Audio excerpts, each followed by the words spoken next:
வணக்கம். ரெமி கிச்சனுக்கு உங்களை வரவேற்கிறேன். இன்றைக்கி நம்ம ஹெல்த்தியானதும் ஈஸியானதும் இந்த கிளைமேட்டுக்கு ஏற்ற மாதிரி இருக்க ஒரு குழம்பு செய்ய போகிறோம். இது ரொம்ப ஈஸியானது. ரொம்ப நேரம் புளியெல்லாம் கரைச்சி கொதிக்கெல்லாம் இது பண்ணலாம் வேண்டாம். ரெடி மிக்ஸ் மாதிரி ஈஸியாக செய்திடலாம். இப்போ நம்ம வேறு கிளைமேட் மாறிச்சுன்னா, வெயில் காலத்துலேருந்து நமக்கு குளிர்காலமாக மாறும்போது நமக்கு எல்லாருக்குமே யூஸ்வலாக சளி பிடிக்கும், தொண்டை ஒரு மாதிரி இருக்கும், வயிறு மந்தப்படும், இந்த மாதிரி சின்ன சின்ன ப்ராப்ளங்கள் வரும். அப்போ இந்த மாதிரி ஒரு குழம்பு செய்து நம்ம ஃப்ரிட்ஜில் வச்சுட்டோன்னா அப்பப்போ எடுத்து கொஞ்சம் சூடு பண்ணி ஒரு பிடி சாதம் போட்டு சாப்பிட்டோன்னா அந்த இது டைஜஷன் ப்ராப்ளமோ, வயிறு மந்தப்பட்டதோ, கோல்டோ, தொண்டை வலி இது எல்லாமே சரியாயிடும். இது எல்லாத்துக்குமே ஏற்ற மருந்து. இது எல்லாருமே ட்ரை பண்ணி பார்க்கலாம். இதுக்கு ஒரு 10 பல்லு பூண்டு உரித்து நான் கொஞ்சம் ஒரு 1.5 ஸ்பூன் மிளகு போட்டு வறுத்து வச்சுருக்கேன். லைட்டாக வறுத்து வைக்கணும். ஏன்னா பச்சையாக போட்டோன்னா மிளகு ரொம்ப நேரம் கொதிச்சதுன்னா ஒரு மருந்து வாசனை வரும். அதனால் வறுத்து போட்டோன்னா குழம்பு கொதிக்கும்போது அப்படியே போட்டு இறக்கிடலாம். அதுக்காக தான் மிளகு பூண்டை வறுத்து போடுறது. ஒரு 10 பல்லு பூண்டு, ஒரு 1.5 ஸ்பூன் மிளகு, ஒரு கைப்பிடி சின்ன வெங்காயம், டேஸ்ட்டுக்காக கொஞ்சம் கருவேப்பிலையும் சின்ன வெங்காயம். இது வேணுன்றது இல்லை, ஆனால் எதுக்குமே எது சாப்பிட்ணும் நமக்கு ஒரு டேஸ்ட்டு வேணும் இல்லையா? டேஸ்ட் இல்லைனா மருந்து மாதிரி இருந்தால் சாப்பிட மாட்டோம். அதுக்காக ஒரு 2 தக்காளி, பழுத்த 2 தக்காளி, ஒரு கொட்டை புளி, சின்ன நெல்லிக்காய் அளவு ஒரு கொட்டை புளி. மருந்தாக சாப்பிட்ற எந்த பொருளுக்கும் புளி அதிகமாக போடக்கூடாது. ஆனால் டேஸ்ட்டுக்காக நான் கொஞ்சமாக இவ்வளோ தான் புளி போட்டிருக்கேன், அதிகமாக இல்லை, அவ்வளோதான். இப்போ இதை புளியும் தக்காளியும் அரைச்சிக்கணும். இந்த பேஸ்ட் இதையும் பூண்டையும் மிளகையும் நம்ம அரைச்சிக்கணும். இப்போ கடாய் சூடாயிட்ருக்கு. நம்ம எண்ணெய் ஊற்றிப்போம்.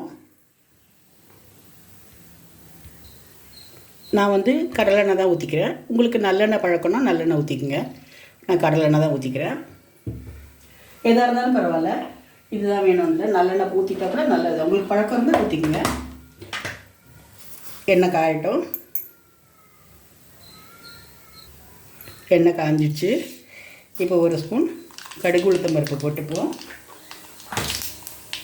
அது பொரியட்டும்.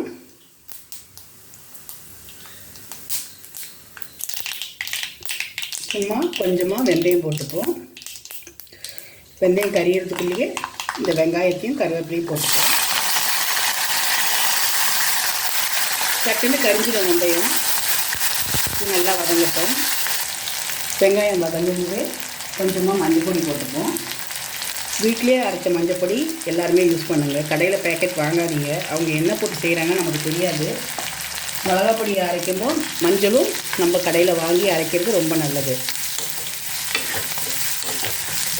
மஞ்சள் பொடியை போட்டு வதக்கிட்டோம். தேவையான அளவு உப்பும் போட்டுப்போம். வெங்காயம் போடும்போது உப்பு போட்டுட்டா வெங்காயம் சீக்கிரம் வதங்கிடும். அதுக்காக உப்பும் போட்டுப்போம். இந்த மிளகு பூண்டு கூட நான் ஒரு துண்டு பெருங்காயமும் வச்சுருக்கேன். அதையும் வறுத்துருக்கேன். ஒரே ஒரு துண்டு பெருங்காயம் வாசனைக்காக தான். டைஜஷனுக்கு நல்லது இல்லையா? அதனால் இப்போது இது நல்லா வதங்கட்டும். வெங்காயம் நல்லா வதங்கினா தான் டேஸ்ட்டாக இருக்கும். இப்போ தக்காளியும் புளியும் அரைச்ச பேஸ்ட் இருக்குது, அதை போட்டுப்போம். தண்ணியே விடலை. தண்ணி இல்லாமல் வைக்கிறது அந்த குழம்பு. எதுலேயுமே தண்ணியே சேர்க்க வேண்டாம்.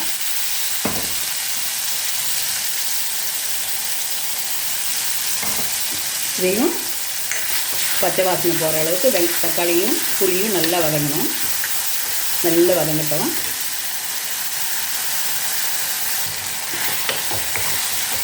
இப்போ சும்மா ஒரு 1/4 கிளாஸ் தண்ணி மிக்சியை கழுகி நான் ஊற்றுறேன். ஏன்னா குழம்பா வேணும் இல்லையா? கெட்டியாக ரொம்ப சட்னி மாதிரி இருந்தால் கஷ்டம். அதனால் அதே மாதிரி குழம்பு திரண்டு வரணும். அதுக்காக கொஞ்சமாக மிளகா பொடி போட்டுக்கிறேன். மிளகோட டேஸ்ட்டு தான் இதில் முன்னாடி இருக்கணும். கொஞ்சமாக குழம்பு கொஞ்சம் திரண்டு வரணுன்றதுக்காக அந்த தக்காளி எல்லாம் வேகணும் இல்லையா? தக்காளியோட பச்சை வாசனை போகணும். அதுக்காக தான் அந்த மிக்சி கழுகிட்டு ஒரு 1/4 கிளாஸ் தண்ணி விட்டேன். தக்காளி நல்லா புளியோட பச்சை வாசனை போட்டோம். போன அப்புறம் நம்ம மிளகும் பூண்டும் வறுத்துட்டு அரைச்சி வச்சுருக்கோம் இல்லையா? அந்த பேஸ்ட்டை போட்டு ஒரு சின்ன கொதி வந்தோடனே இறக்கிட வேண்டியதுதான். ரொம்ப ஈஸியானது, ரொம்ப டேஸ்டியானது, ரொம்ப ஹெல்த்தியானது. எல்லாருக்கும் சும்மா ஒரு கரண்டி குழம்பு இருந்தாலே ஒரு தட்டு சாதம் சாப்பிட்லாம். இதை நீங்கள் செய்து ஃப்ரிட்ஜில் வச்சிங்கன்னா உங்களுக்கு வயிறு ஒரு மாதிரி இருக்கோ, இல்லை மந்தமாக இருக்குது, சாப்பிட பிடிக்கல, கோல்டாக இருக்குது, தொண்டை வலியாக இருக்குன்னா சட்டுன்னு இதை போட்டு சுட சாதத்தில் நெய் வேணால் நெய் போட்டுங்க. இல்லாட்டா நீங்கள் நல்லெண்ணெய் போட்டு கூட சாப்பிட்லாம். சும்மாவே சாப்பிட்லாம். உங்களுக்கு எப்படி பிடிக்குதோ அப்படி சாப்பிட்டுக்கலாம். இப்போ பச்சை வாசனை போயிடுச்சு. நான் அரைச்ச பேஸ்ட்டை போட்டுக்கிறேன்.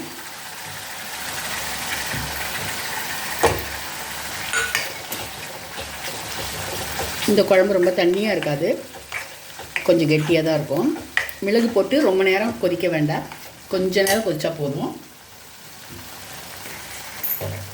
கொஞ்சம் நமக்கு அதை எடுத்து ஊற்றுற அளவுக்கு வேணும் இல்லையா, அதனால் கொஞ்சமாக அந்த கிண்ணத்தை கழுகி தண்ணி ஊற்றுறேன், அதிகம் கிடையாது.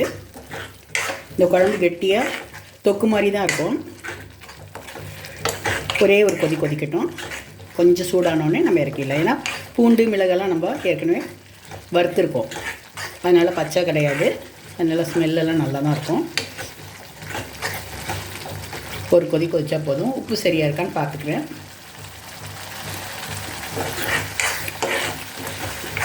சரியாக இருக்குது. இந்த மழைக்கும் குளிருக்கும், மழை போயிடுச்சு, இந்த குளிருக்கு பனியாக இருக்குது இல்லையா, அப்போது இந்த குழம்பு வச்சு சுட சாதத்தில் போட்டு சாப்பிட்டு பாருங்கள். கோல்டு, தொண்டை வலி எல்லாம் சரியாயிடும், வயிறு மந்தமாக இருந்தாலும் சரியாயிடும். இப்போ இந்த மாதிரி மிளகு பூண்டு குழம்பை எல்லோரும் ட்ரை பண்ணி பாருங்கள். எண்ணெய் நான் அப்புறம் விடவே இல்லை பாருங்கள், அதில் இருக்க எண்ணெயே தெளிஞ்சு வருது. ஒரு 2 ஸ்பூன் எண்ணெய் தான் விட்டேன்.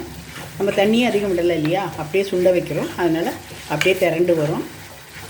பூண்டும் மிளகும் வறுக்கும்போது ஒரே ஒரு சின்ன துண்டு பெருங்காயமும் ஞாபகமாக வச்சு வறுத்துங்க.